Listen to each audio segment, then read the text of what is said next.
Today we're going to install brand new rear brakes on this 2015 Toyota Sienna.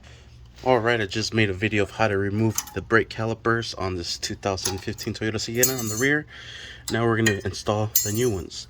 First thing we're going to do is remove all the old hardware, because I do have the Duralast Gold and it comes with brand new hardware. Alright, after we remove everything, we're going to clean this off with some brake cleaner. There we have it. Then we're going to use a little bit of brake grease just to lubricate all our contact points here, and right here. Then we'll install the new hardware. This will simply slide into place. There's like no way you can mess these up because it could only go one way or the other. And they just clip on just like so. So we'll put on the rest. Next we'll put on the little sensor. This will go right back here, just like so. Alright, next what we're going to do is just lubricate all of our contact points on the pad down here, and then we'll slip it into place.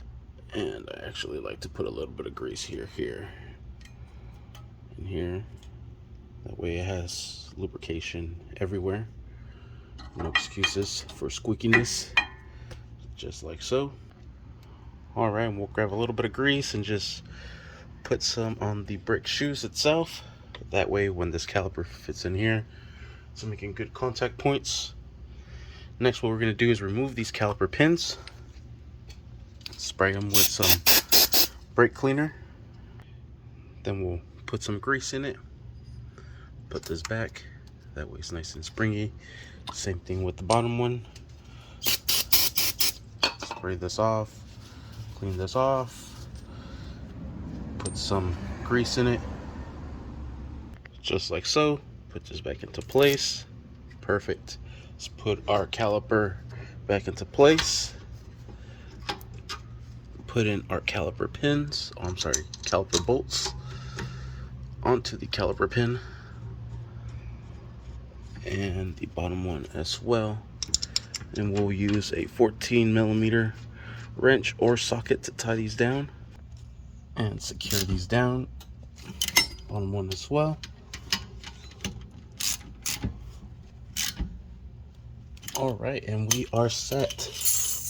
Next, what we have to do is just compress the brake a couple of times. That way the fluid goes to all the calipers. I just replaced all of the brakes, the front and the rear. So let's go ahead and do that now. Alright, so after you replace the brakes, we'll close this up. Grab this cover, put this into place just like so. We'll start up the van and we'll compress the brake. First one's going to go to the floor. Second one's starting to grab. And there we have it. Everything is nice and solid now. Sweet. Brakes are changed. And that is how you do this. Thank you for watching. Please like and subscribe.